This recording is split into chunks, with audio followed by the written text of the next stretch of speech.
The bluish gleam of the sword cut through the night air as Ragnar Olafsson stood atop the heap of bloodied bodies, raising the weapon toward the starry sky.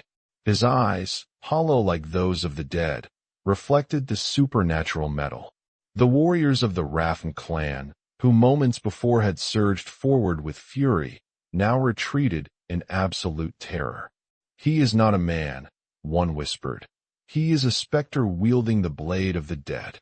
Chief Eirik Thorson fell to his knees, begging for mercy before the one his clan feared more than death itself. Thank you for joining this journey into the shadowed world of Viking warriors and ancient curses. This channel is still in its early days, and every subscription means the world to us. It helps keep this project alive and growing, aiming for our first 1,000 subscribers. If you find yourself drawn by these tales of honor, loss, and forgotten powers, please consider subscribing and share where you're watching from in the comments.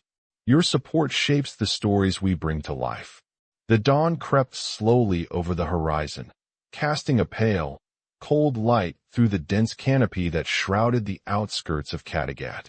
The wind whispered faint secrets among the towering pines, their needles shimmering with the frost left by the night's chill. The earth was still damp with dew, the scent of moss and pine resin sharp in the crisp morning air.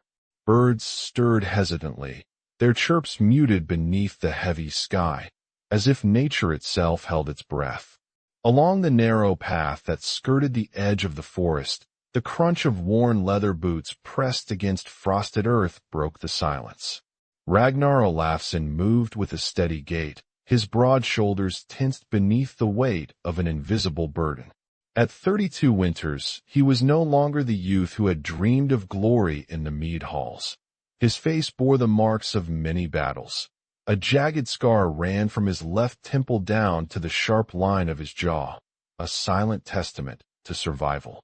His red hair, wild and unkempt, caught the weak light and framed the angular planes of his face.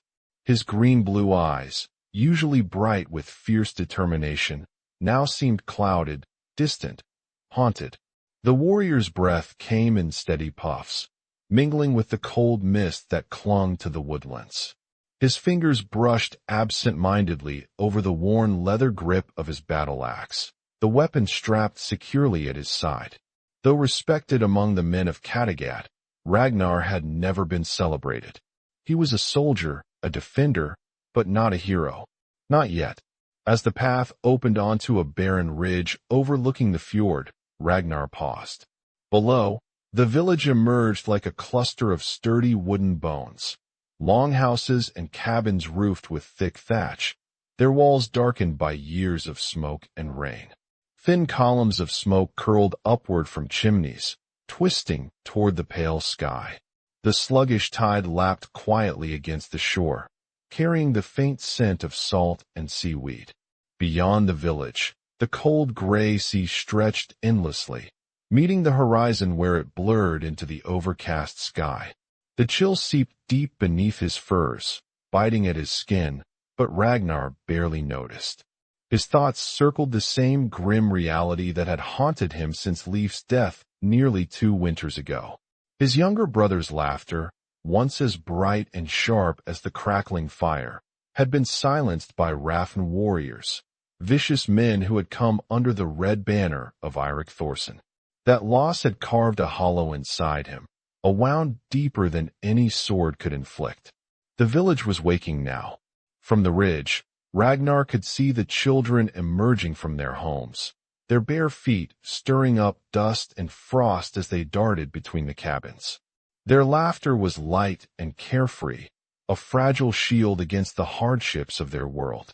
Women moved with practiced efficiency, tending smoke fires and preparing food, the scent of roasting venison mingling with fresh bread baking in clay ovens. The steady hum of daily life continued, unaware of the storm gathering beyond the horizon. Ragnar's gaze drifted to the longhouse at the village's center.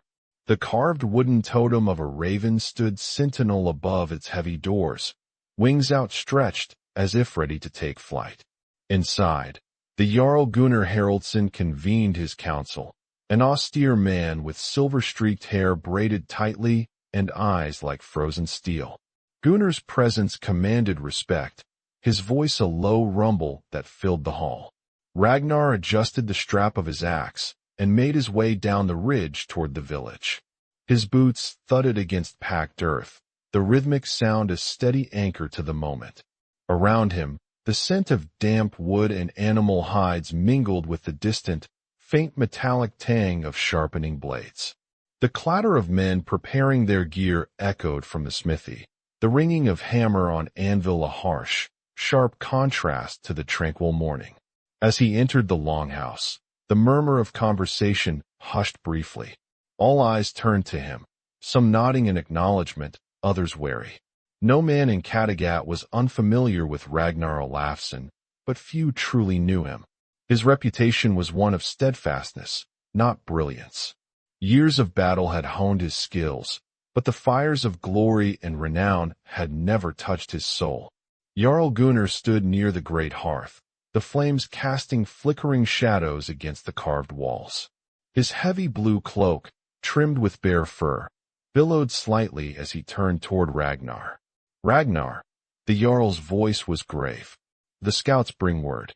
The Hrafn ships sail toward us. They come with death in their eyes and blood on their blades.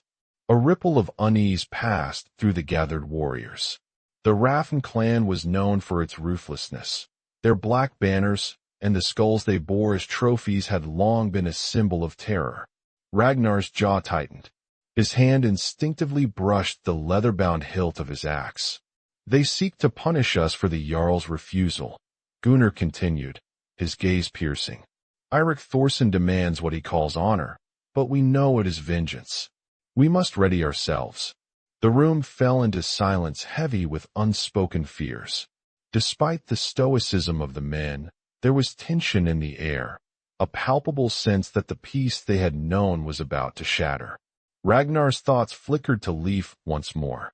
The memory was sharp and clear, the easy smile, the bright blue eyes filled with youthful hope. Leif had been reckless, driven by dreams of conquest, but he had carried the same blood as Ragnar, the same love for this land and its people. Outside, the wind rasped softly against the wooden beams, carrying whispers from the dark forests that encircled Kattegat. They spoke of ancient powers, forgotten gods, and restless spirits.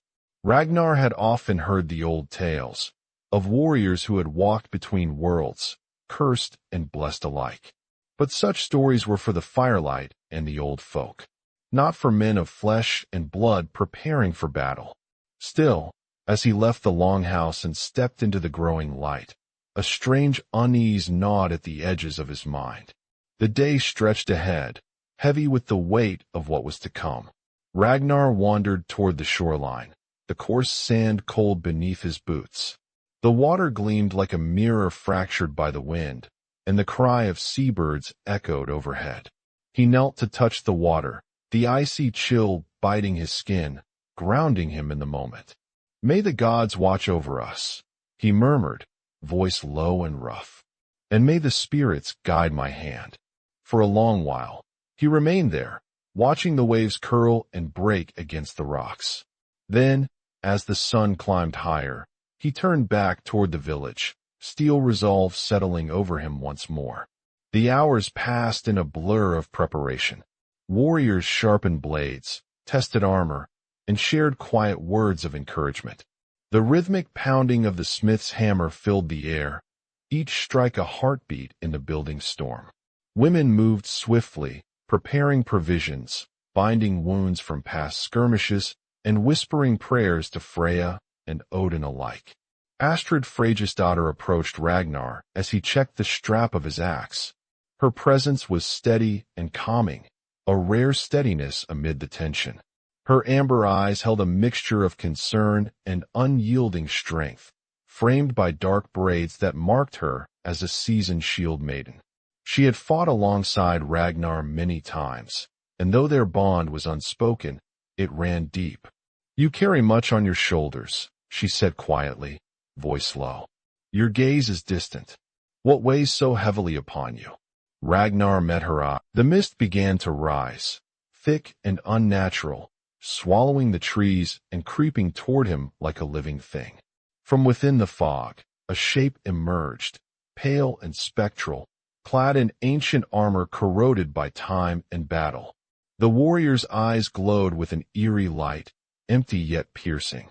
Ragnar's heart hammered against his ribs, his hand instinctively tightening around the cold leather of his belt.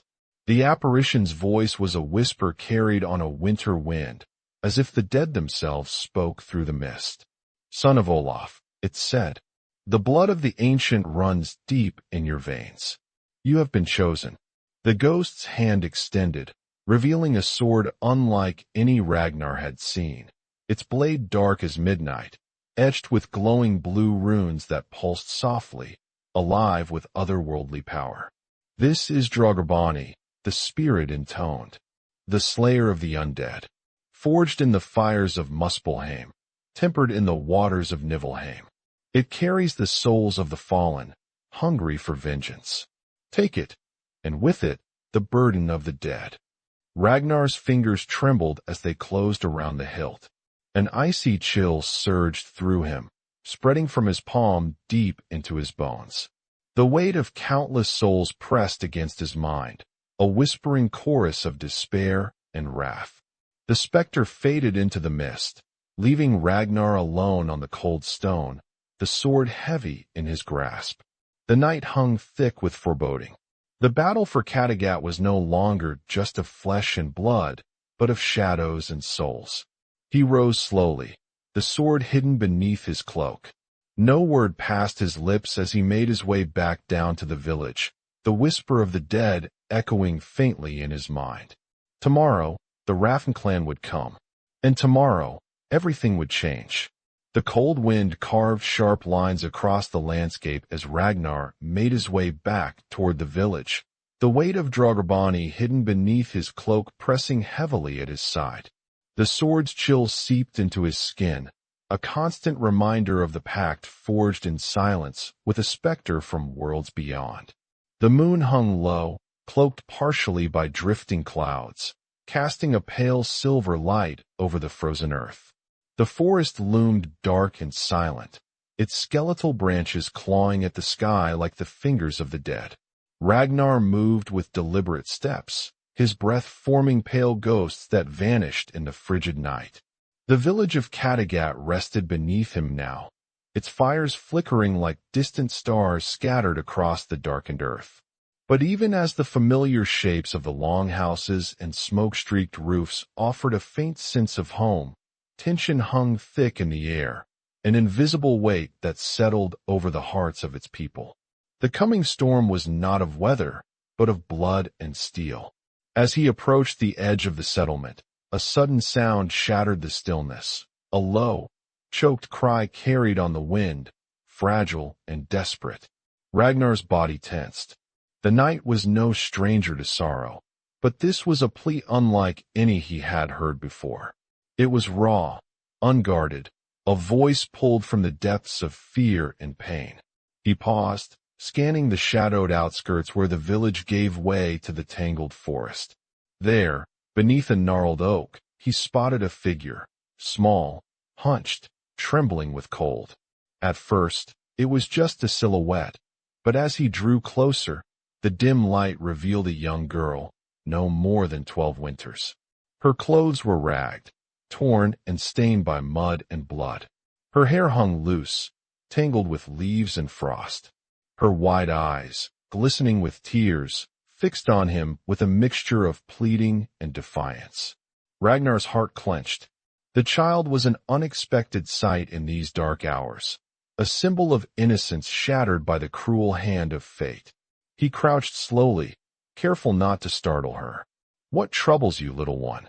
His voice was low, rough like gravel, but softened by concern. The girl's lips trembled as she struggled to form words. They came while the village slept. Men from Hrafn, they took my family. My father, my brothers." Her voice broke, a jagged sob slipping free. "I hid in the woods, but now I'm lost, and cold, and afraid." Ragnar's gaze darkened. The Hrafn clan. Their name alone was enough to summon dread and rage. Their brutal raids left scars deeper than any wound of battle. The thought of this child, abandoned and alone, ignited something fierce within him. Yet alongside that fury, a cold shadow of caution whispered warnings. He knew the risks of straying from the village in these hours. The enemy could be anywhere, and drawing attention to himself might jeopardize the fragile line of defense still forming within Kattegat. He hesitated, torn between the instinct to protect and the grim necessity of survival. The sword beneath his cloak pulsed faintly, as if sensing the turmoil within its bearer. The burden was heavy, not just in strength, but in choices that could fracture the fragile balance between life and death. "Come," he said finally, extending a hand, his voice steady. "You will not face the night alone." The girl's eyes flickered with a fragile hope. She grasped his hand, her fingers cold and trembling like brittle twigs. Ragnar lifted her to her feet, feeling her small frame shudder against him. She smelled of earth and sorrow, a living reminder of all that was at stake. They moved cautiously through the shadowed paths between the cabins. Ragnar kept his senses sharp, every sound amplified. The crackling of frost underfoot, the distant howl of a wolf, the soft murmur of voices from within the longhouses. The village was not yet safe, but it was sanctuary compared to the wild, and Ragnar vowed silently to shield it with whatever dark power he now wielded. As they neared the center, the girl clung tighter to his side.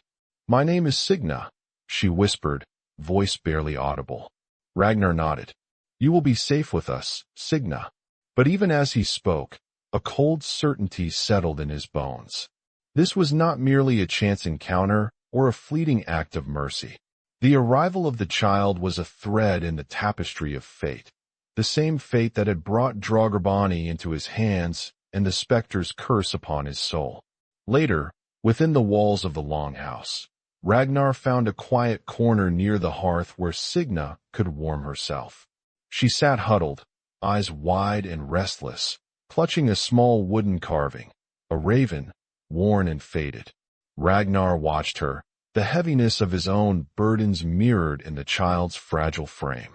Astrid approached silently, her gaze sharp as she took in the scene. "You brought her in," she said quietly, a question and a warning wrapped in one. Ragnar met her eyes. "She is not yet lost, and neither are we." Astrid's expression softened, but the tension remained. "The enemy will not show mercy. Neither should we be careless. The village is already on edge. One spark, one misstep." "I know," Ragnar replied, his voice low. "But leaving her to the Hrafn would be a betrayal of everything we fight for." The silence stretched between them, heavy with unspoken fears. The sword rested against Ragnar's side, its cold presence a shadow that neither could ignore. That night, as the village slept uneasily beneath a restless sky, Ragnar remained watchful. The faces of the dead whispered from the blade, their voices a constant reminder of the price yet to be paid. Signa's fragile presence beside him was a beacon of fragile hope and of the fragile line between salvation and doom. In the depths of his soul, he knew the battle ahead was no longer only of swords and shields, but of choices that would shape the very fate of Kattegat and the man he was becoming. The firelight flickered gently against the carved wooden beams of the longhouse, casting dancing shadows that seemed to breathe with the warmth of the hearth. Outside, the cold wind battered the village, carrying with it whispers of approaching doom. But inside, the heavy aroma of burning pine mingled with the earthy scent of damp timber and the faint, lingering tang of smoked venison. In this fragile sanctuary, Ragnar Olafsson moved with a careful deliberation, the weight of Draugr heavy at his side, yet concealed beneath the folds of his wolf's fur cloak. Signa, the small girl he had found shivering beneath the ancient oak, followed him closely. Her steps were hesitant, uneven, as if the ground itself betrayed her fragile strength. Her pale hands clutched the wooden raven carving tightly, its edges worn smooth. "You are far from home," he murmured, more to himself than to her. "And yet, you carry its mark." Signa's fingers traced absent-mindedly along the wooden raven, as if seeking comfort in its familiar shape. Her voice was barely above a whisper, thick with a tongue that was old, almost forgotten in these parts, yet laced with the common words of the village. "My father carved this. He said the raven watches over us, keeps the dead at bay." The small admission hung between them, fragile as the shifting shadows. Ragnar nodded, the weight of the child's loss settling heavily in his chest. He glanced down at her neck, where the faintest trace of a birthmark could be seen, shaped like a leaf, delicate and pale against her skin. It was a mark that stirred memories buried deep, of a brother he had lost and a world slipping further away. Reaching into his cloak, Ragnar produced a small cloth bundle. Untying it, he revealed a piece of coarse linen soaked in a mixture of herbs and oils, a simple remedy for cuts and bruises.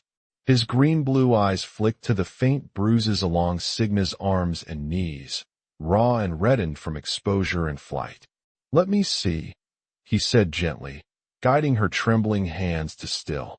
The girl offered her arm, and he flattened the linen against her skin, the warmth of the poultice a stark contrast to the cold that clung to her bones. His fingers moved with practiced care, pressing and rubbing in measured strokes, easing the ache that lingered beneath. Despite himself, Ragnar's stoic mask softened. The child's fragile frame, the way her eyes fluttered closed against the pain soothed by his touch. It stirred an ache that had long gone dormant within him. The fury and loss that had fueled his battle-hardened heart now mingled with a tenderness he scarcely understood. Astrid's approach was silent but deliberate, her amber eyes sharp as she surveyed the scene. She stood a few paces away, arms crossed, yet there was no judgment in her gaze, only guarded concern. Her voice broke the quiet. "She will need more than fire and food to face what comes," she said softly, stepping closer. "The blood of Hrafn runs cold, but it is the cold within us that we should fear most." Ragnar glanced toward her, the unspoken warning clear. This child was a link between past and future, a fragile hope amid encroaching shadows. But with her came risk that could unravel the fragile tapestry they had woven in the face of war. Signa's eyes flicked from Ragnar to Astrid, and back again. There was a cautious understanding in her gaze, a silent acknowledgement that these were the ones who would shield her from the storm. "I am not afraid," Signa whispered, voice thin but resolute. The words hung in the air, fragile yet defiant. Ragnar's heart tightened. She was more than a child lost in the wild. She was a spark in the growing darkness. As the night deepened, Ragnar built a small fire near the entrance of the longhouse, its flames crackling softly against the cold. He pulled a rough woolen blanket from a pile of furs and wrapped it around Signa's trembling form. Her small frame seemed to fold into itself, seeking warmth not only from the fire, but from the quiet strength that radiated from him. They sat close, the silence between them punctuated only by the steady crackle of flames and the distant howl of wolves. No words were needed in that moment. Only the shared breath, the steady presence of one soul guarding another against the encroaching night. Ragnar's thoughts drifted to his brother Leif, the laughter lost to time, the promises broken by bloodshed. The burden of the sword at his side felt heavier now, burdened not just by souls of the dead, but by those still living, fragile and uncertain. A sudden gust of cold air swept through the open door, and Signa shivered, nestling closer. Ragnar's hand moved instinctively to rest on her shoulder, a simple gesture, yet one loaded with unspoken vows. "We will keep you safe," he said quietly, the words as much a promise to himself as to her. "No shadow shall claim you while I breathe."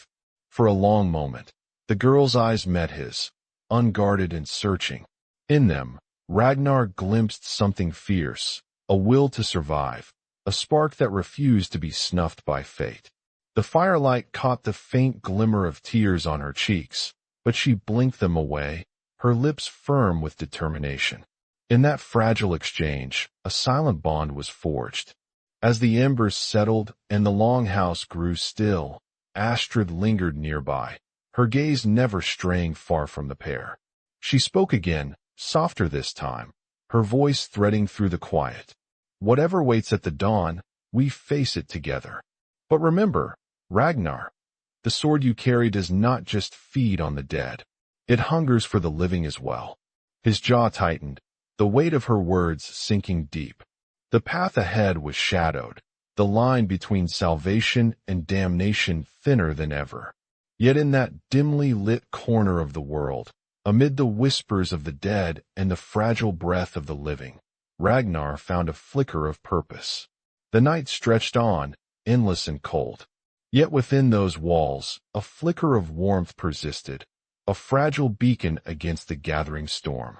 And as the first stars faded in the pale light of dawn, Ragnar knew that the hand he had extended to this child was a thread in a tapestry woven by fate, a tapestry laced with blood, sacrifice, and the bitter price of power. The sword at his side hummed softly, its runes pulsing faintly beneath the firelight, as if eager for the coming battle.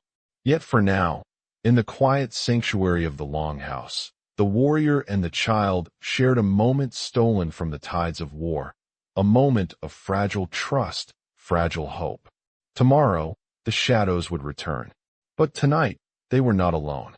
The dawn's pale light had barely touched the village of Kattegat when the first whispers began to stir, tentative ripples of unease that spread like frost creeping over the land.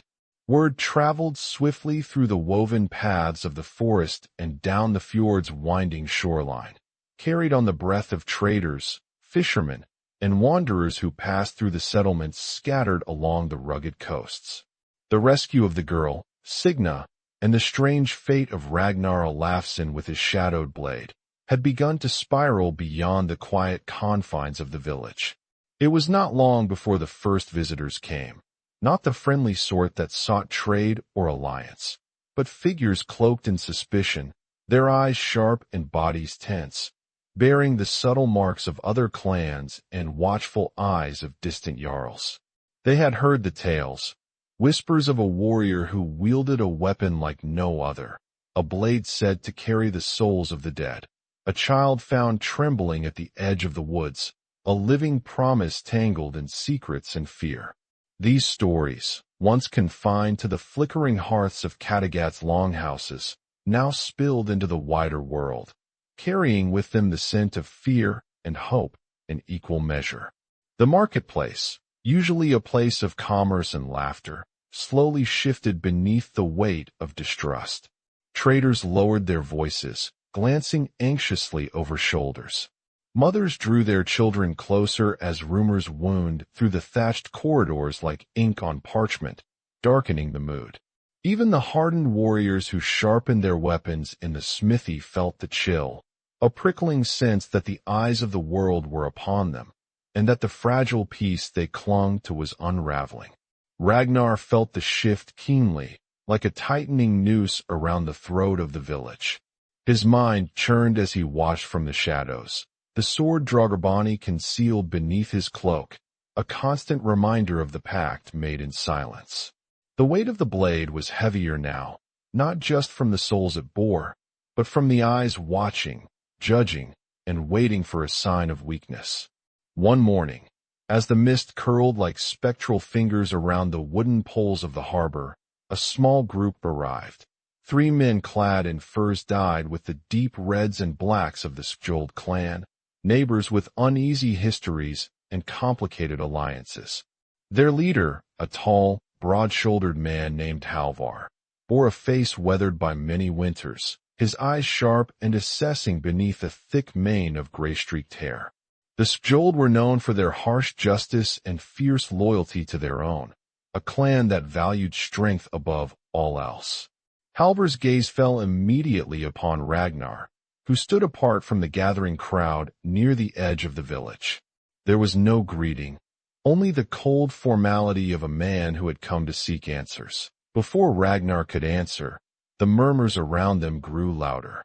Other clansmen, curious and wary, had gathered. Their faces betrayed a mixture of fascination and dread, the age-old fear of powers beyond mortal ken rising anew. The whispers swelled into questions, accusations barely masked. "Is he a blessed warrior?" A voice called out from the crowd. "A walking draugr," another muttered, eyes dark with superstition. Astrid stepped forward, her presence commanding the attention of those assembled.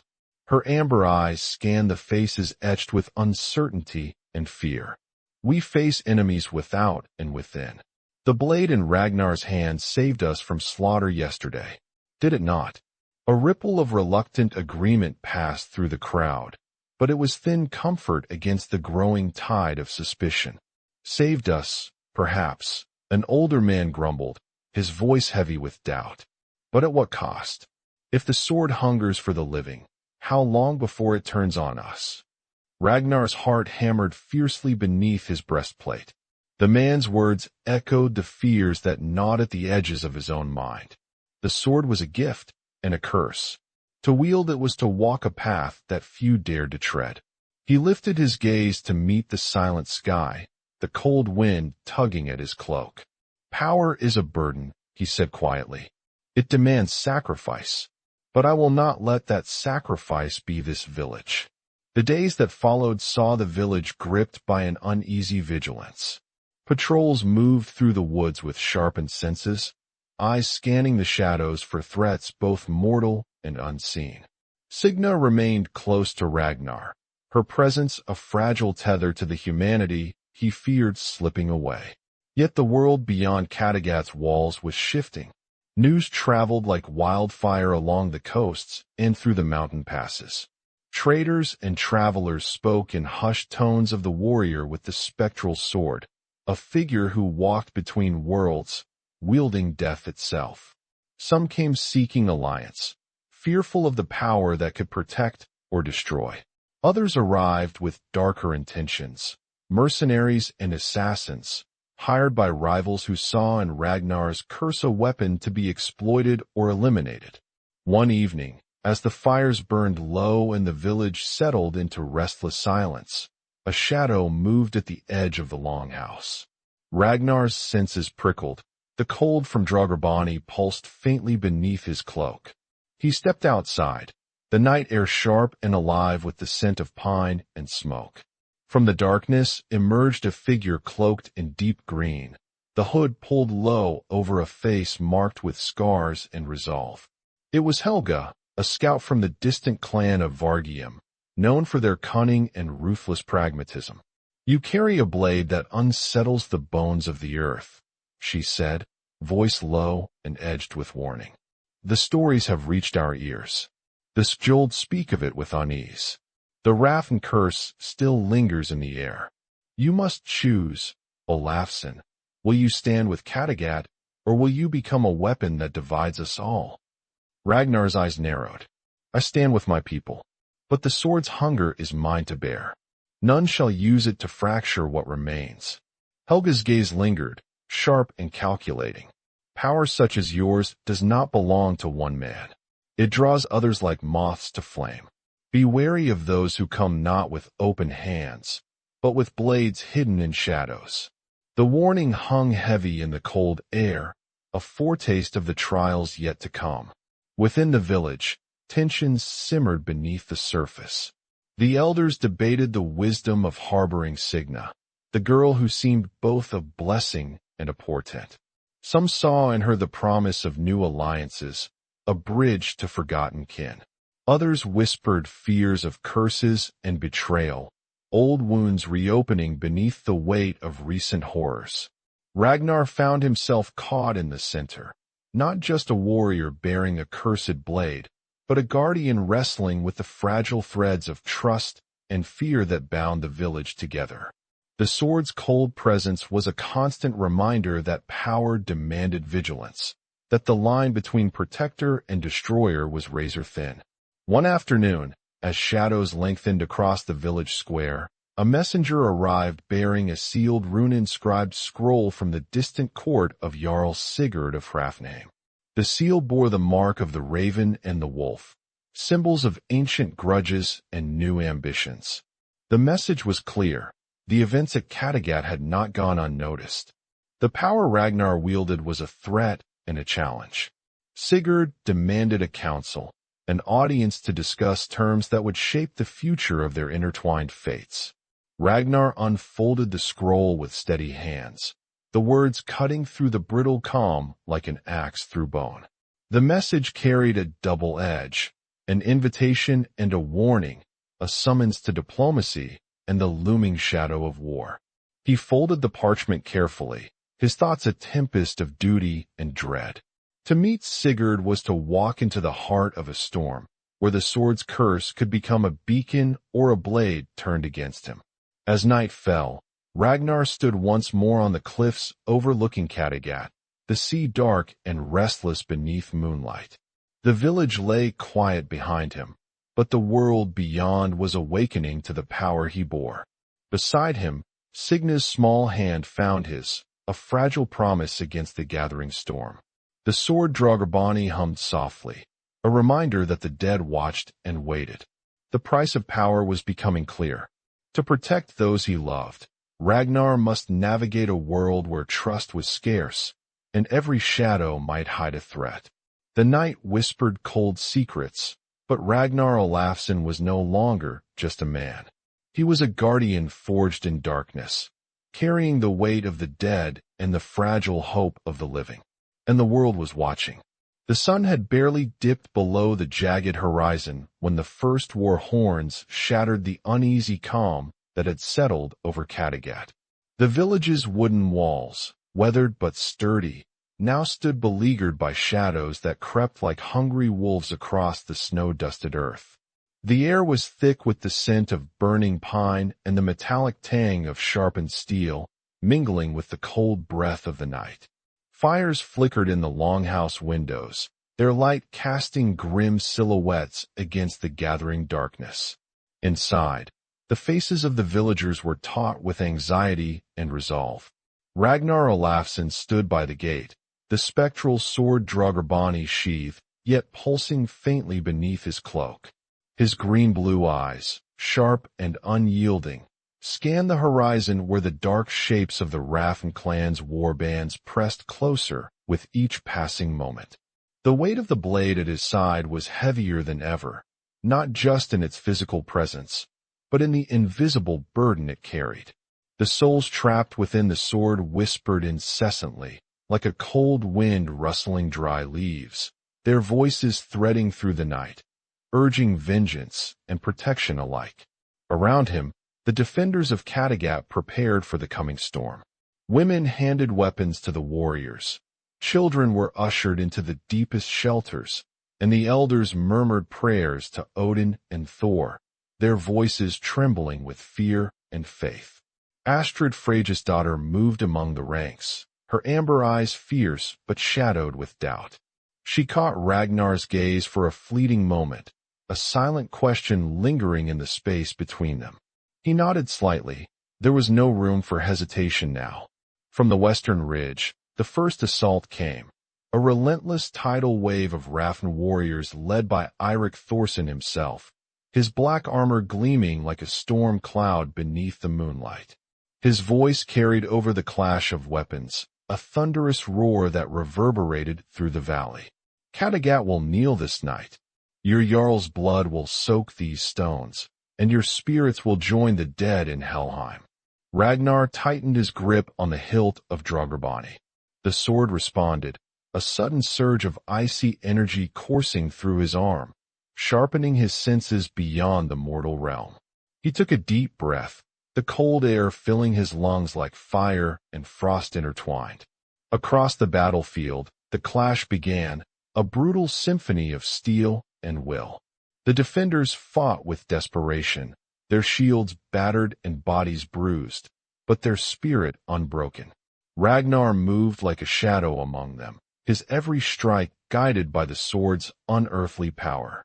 The runes etched along the blade glowed faint blue, weaving a shimmering aura that unsettled even the bravest of enemies. Yet, in the depths of his mind, a quiet voice, his own, resisted. He was not yet ready to surrender his humanity to the sword's hunger. Each parry and riposte was a struggle not only against Eirik's fury, but against the darkness threatening to consume him from within. As their blades locked again, Ragnar caught a fleeting glimpse of something unexpected in Eirik's eyes, fear. Not of death, but of what Ragnar had become. The whispered legends of the Draugr, the walking dead, were no longer stories told by the fire. They were alive, embodied in the man before him. Suddenly, Eirik broke the hold, stepping back with a harsh laugh. So be it, Olafsson. If you are the shadow that haunts this land, then I will bring the dawn to burn it away. With a guttural cry, he rallied his remaining warriors for a final, desperate assault. The air grew thick with tension as the Hrafn surged forward like a black tide crashing against the battered walls of Kattegat's defenders. Ragnar turned his gaze toward the village, where the villagers watched in silent dread. Among them, the young girl Signa stood clasped in Astrid's arms, her wide eyes reflecting the flickering torchlight and the rising storm. Ragnar's heart twisted, a fierce protectiveness flaring amid the cold grip of the sword's power. He raised Draugr high, its blue light cutting through the darkness like a beacon. The souls within the blade howled in unison, a mournful cry that seemed to shake the very earth beneath their feet. The warriors of Kattegat rallied, their spirits rekindled by the eerie light and the presence of their spectral champion. The tide of battle turned. Ragnar moved with a speed and grace that defied mortal limits. Each swing of Draugr was a dance with death, the sword slicing through flesh and armor as if they were woven of mist. Shadows seemed to cling to him, swirling like restless spirits drawn to the blade's hunger. The air around him chilled, frost forming on weapons and breath alike. Despite the chaos, Ragnar's mind remained sharp. He sensed the shifting currents of battle, the ebb and flow of life and death swirling around him. The sword granted him power, but also demanded vigilance. A misstep could mean losing not only the fight, but the fragile remnants of his own soul. As Eirik pressed the attack once more, their weapons clashed in a shower of sparks that illuminated their grim faces. The fight had become more than a contest of strength and skill. It was a battle for the very essence of what it meant to be alive. You are no longer the man your brother knew. Eirik spat between breaths. You are a ghost, a curse upon these lands. Ragnar's eyes flickered with a flicker of sorrow. Perhaps, but I fight for those still breathing. For those who cannot bear to become ghosts. With a roar, he delivered a final, decisive blow. Draugr blade sang through the air, its glow intensifying as it found its mark. Eirik staggered back, the axe slipping from his grasp, eyes wide with disbelief and pain. He collapsed to his knees, the life draining from him like the last embers of a dying fire. Silence fell over the battlefield as the Hrafn warriors, their leader defeated, faltered and fled into the night. The howling wind carried away the echoes of their retreat, leaving only the crackle of dying fires and the heavy breaths of the victors. Ragnar stood alone amid the carnage, the sword's light dimming as if sated, for now. His gaze drifted over the field, where the fallen lay twisted and broken, friends and foes alike caught in the same cruel fate. The weight of what had been won and lost pressed upon him like a stone. From the shadows, Jarl Gunnar Haraldsson approached, leaning heavily on his staff. His eyes, sharp despite the years, studied Ragnar with a complicated mixture of awe, fear, and something deeper, respect tempered by caution. Your blade has saved Kattegat, the Jarl said quietly, voice rough with emotion. But at what cost? The line between guardian and monster is thinner than a breath. Ragnar met his gaze steadily. I bear that line now. For as long as I live, I will carry the burden so that others need not. Astrid joined them, her expression weary but unwavering. The village sees what you have done. They whisper your name with reverence and fear. You have become a shadow, Ragnar, a protector who walks the edge of darkness. The warrior nodded slowly, the firelight flickering across his scarred face. The sword hung at his side, a silent reminder of the souls it held captive and the price yet to be paid.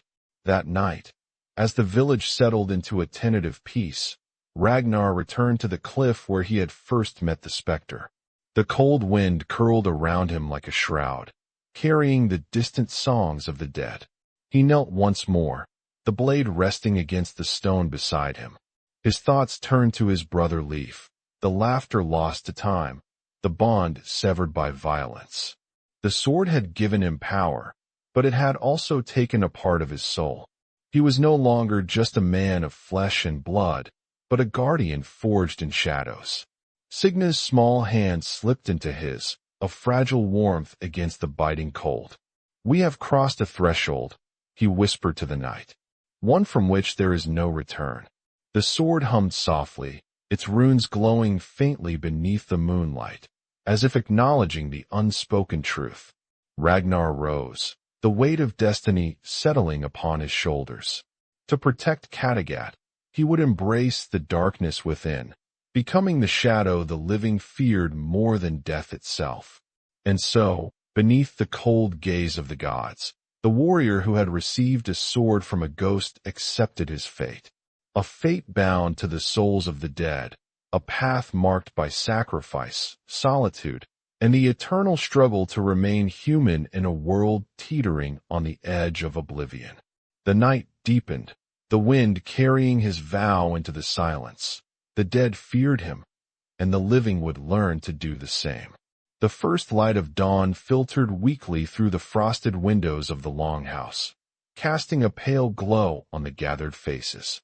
The air was thick with a fragile stillness, a silence born not of peace, but of exhaustion and lingering tension. Outside, the chill of morning wrapped the village in its cold embrace, the frost shimmering like a fragile veil over the rough-hewn wood and snow-dusted earth. Within those walls, the people of Kattegat gathered, worn, weary, but alive.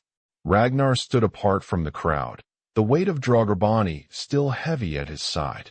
The sword's glow had faded with the night, its supernatural light dimmed by the rising sun, yet its burden remained just as real. His eyes, once burning with fierce determination and haunted by the whispers of the dead, now held a softer depth, a tired vigilance mixed with a cautious hope. The battle was over, but the war within him was far from finished. Around him, familiar faces stirred, their expressions a mixture of respect, suspicion, and something that teetered between fear and gratitude.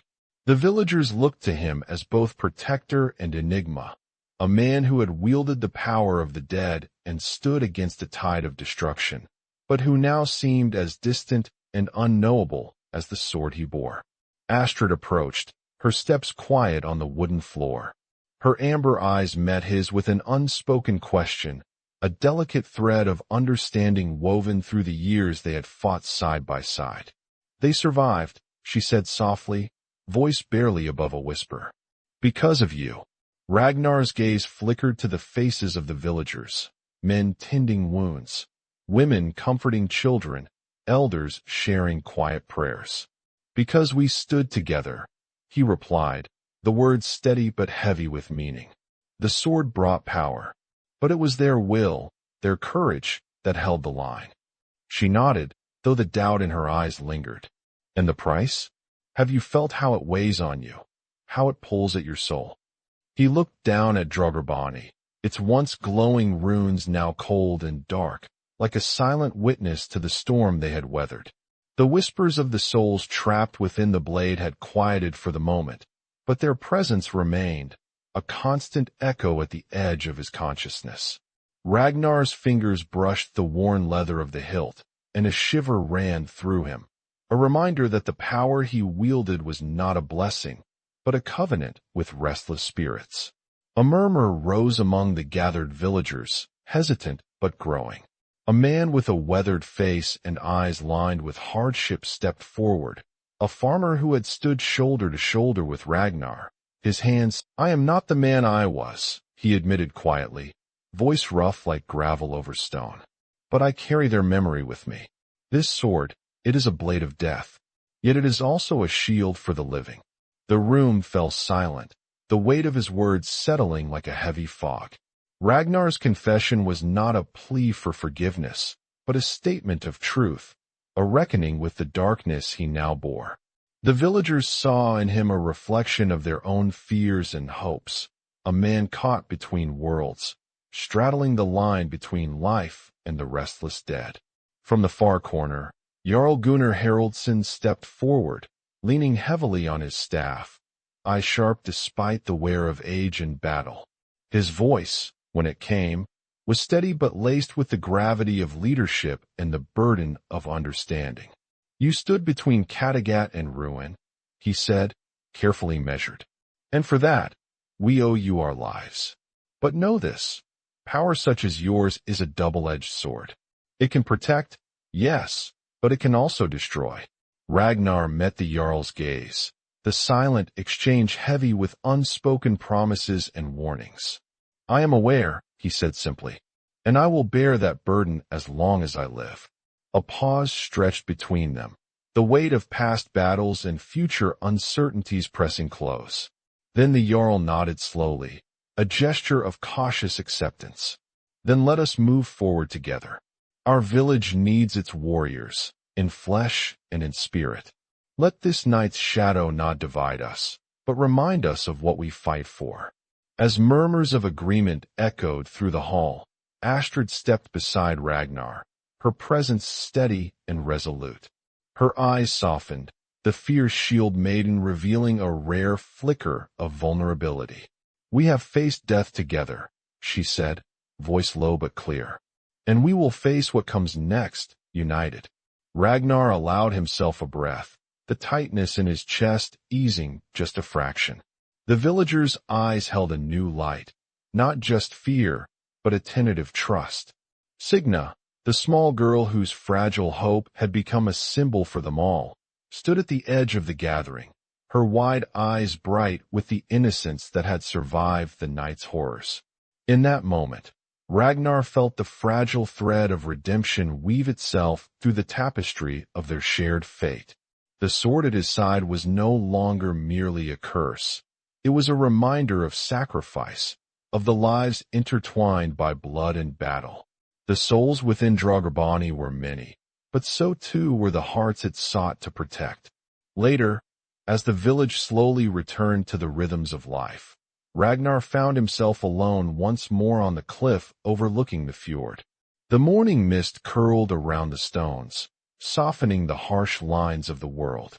The sea below moved with gentle tides, indifferent to the struggles of men, yet holding in its depths the echoes of countless stories. He knelt, the cold stone pressing against his knees, and lifted Draugr, its dark blade catching the pale light. The runes remained dormant, but their power was felt, an ancient presence waiting patiently beneath the surface.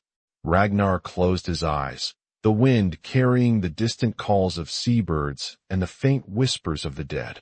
"They fear me," he murmured to the empty air, "but I fear more the world without them." The sword's chill seeped through his flesh, a reminder of the pact that bound him. Yet beneath the weight of the burden, there was a quiet strength, a resolve forged in fire and shadow. He rose slowly, the dawn's light breaking fully over the horizon, bathing the land in a fragile warmth. The people of Kattegat had survived. For now, peace was a tenuous gift, fragile as the frost that clung to the earth. But in the warrior with the sword of the dead, there burned a promise, a vow to protect, no matter the cost. To walk the line between light and darkness, between man and ghost. To carry the weight of the fallen and the hope of the living, even as shadows stretched long across the lands. As Ragnar turned back toward the village, footsteps crunching softly over frost-hardened earth, Astrid joined him once more, her presence a steady flame against the encroaching chill. "The sword may hunger," she said quietly, "but so does the heart that wields it. Remember that." He nodded, the faintest trace of a smile crossing his scarred face. A warrior reborn, bound by duty and shadow, ready to face whatever dawn awaited. Together, they walked into the rising sun, the future uncertain but the bond between them unbreakable. In the land of gods and ghosts, where honor was carved from sacrifice and blood, Ragnar Olafsson had found his path, not as a man untouched by darkness, but as a guardian forged in its cold, unyielding fire. The cold morning sun cast long, pale shadows over the village of Kattegat, its light filtering softly through the frost-laden trees and gilding the wooden beams of the longhouses. The air held a fragile quiet, not the silence of peace, but of a wound beginning to heal, raw, tender, yet promising the slow return of life. The scars left by the battle still lingered in the minds of the villagers, etched into their faces and whispered in the cautious smiles exchanged between neighbors. Yet despite the heaviness, there was a subtle shift in the atmosphere, a tentative breath drawn after the storm, a fragile hope stirring beneath the endless gray skies. Ragnar Olafsson walked through the village with measured steps, his presence both familiar and distant. The sword Draugarbani hung at his side, silent now, its runes dark but not extinguished. The weight of the blade was a constant shadow, a reminder of the night when the dead had risen in his hand and the air had turned to ice. His green-blue eyes, once haunted and fierce, now reflected a quiet resolve tempered by exhaustion. Each step carried the burden of the past and the uncertain promise of the days to come.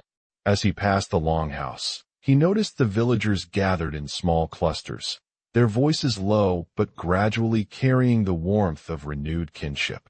The fear that had once gripped their hearts was beginning to dissolve, replaced by a cautious trust forged in the crucible of shared survival.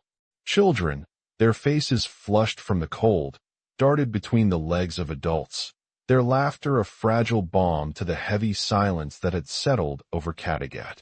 In the heart of the village square, the old storyteller, Sigrun, sat by the fire pit, her silver hair catching the morning light like threads of woven moonlight. Her eyes, sharp despite her years, scanned the faces around her, settling on Ragnar as he approached.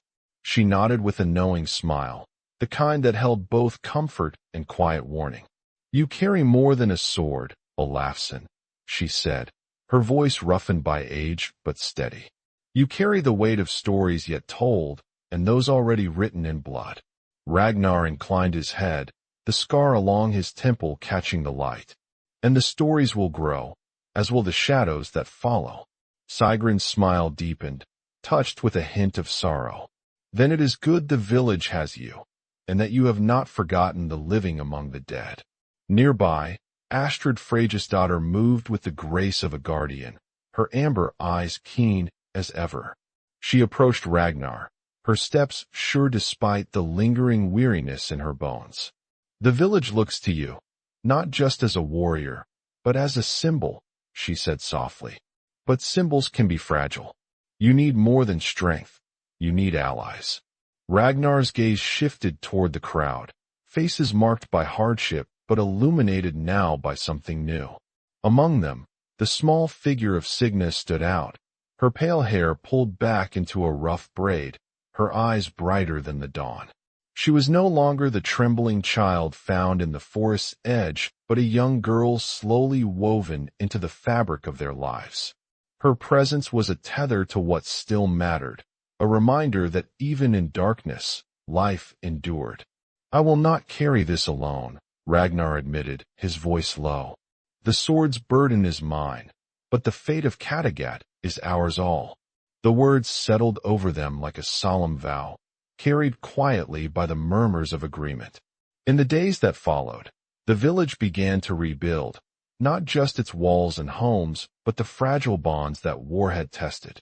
The warriors who had fought alongside Ragnar cleaned their weapons and repaired their armor, But more importantly, they tended to each other's wounds, physical and unseen. The women gathered to share stories and strengthen their ties, weaving together the threads of endurance. The sword hummed faintly, its dark runes stirring beneath the cloak. Its hunger was a constant shadow, a silent echo of the lives claimed and the sacrifices made. "We must be ready," Ragnar said, voice steady but heavy with the weight of fate. "For the battles to come will test not just our strength, but our very souls." Astrid's hand found his, a steady warmth against the chill. "We will face them, not as broken warriors, but together."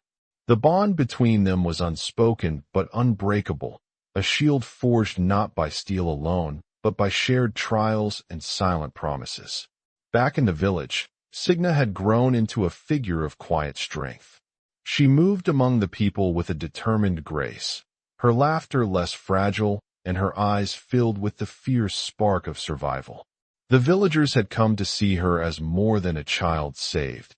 They saw in her the seed of a future, a bridge between the past and the uncertain road ahead. One afternoon, as the sun filtered through the branches of the ancient oaks, Signa approached Ragnar at the forge where weapons were being mended. The clang of hammer on anvil echoed around them, a steady heartbeat beneath the hum of life. "Ragnar," she said, her voice clear and steady. "The village looks to you, but we all have a part to play." He regarded her with a faint smile, the weight of years softened by the promise in her words. "You speak with the wisdom of Freya's own children." Signa reached into her cloak, pulling out a small wooden carving, a raven, worn but carefully crafted. "For protection," she said simply. And as a reminder, Ragnar took the raven, the smooth wood warm in his hand despite the chill. The mark of the raven was everywhere, the village totem, the carvings on their weapons. It symbolized watchfulness, death, and the unseen forces guarding their fate. "Thank you," he said quietly. "We will need all the protection we can find." As the seasons turned, the cycles of life continued. Harvests came and went. The longship sailed once more to distant shores, and the stories of Kattegat's shadowed guardian grew. Ragnar's presence was both a comfort and a caution, a living legend whispered around fires and sung in hushed tones beneath the stars. Yet beneath the surface, the sword's hunger remained a quiet storm. Ragnar knew that the path he walked was lonely and fraught, the line between man and ghost ever thinner. But he also knew that the strength of a village was not in one man alone, but in the bonds forged through sacrifice, trust, and unyielding resolve. One dawn, as the first light bathed the fjord in rosy hues, Ragnar stood at the village's edge, watching as a longship prepared to set sail. Among the crew was a warrior new to the clan, a man bearing the mark of distant kin, a symbol of alliances forged anew. The ship carried more than men. It bore the hopes of a future shaped by the trials they had endured. Astrid stood beside Ragnar, her gaze steady. "Change comes, as it always does," she said softly. "And with it, the chance to build what was lost." Ragnar nodded, feeling the far-off thunder of waves against the shore. "We carry the past with us," he said, "but the future is ours to shape." As the ship slipped into the water, its sails catching the breeze, a sense of quiet resolve settled over the village. The dead had marked Ragnar with their blade, but the living had reclaimed their hope. The sword Draugarbani hung silent at his side, a dark reminder and a potent symbol, a legacy bound by blood, sacrifice, and the enduring fire of the human spirit. The wind stirred once more, carrying the distant cries of seabirds and the faint scent of pine and salt. For all the shadows that lingered, Kattegat stood, not just as a village, but as a testament to resilience, to the fragile beauty of survival, and to the unyielding strength found in the hearts of those who choose to stand together. Ragnar Olafsson turned from the shore, his steps sure and steady. The sword of the dead was his burden, but the village, his people, were his purpose. And as the sun climbed higher, casting its pale light over the land. The warrior who had once walked alone now moved among his kin, a guardian forged in darkness but guided by the faint, unwavering glow of hope. The first light of dawn crept slowly across the frozen earth, casting long, fragile shadows that stretched toward the awakening village of Kattegat. The air was crisp and still, heavy with the scent of pine and the faint trace of smoke from embering fires.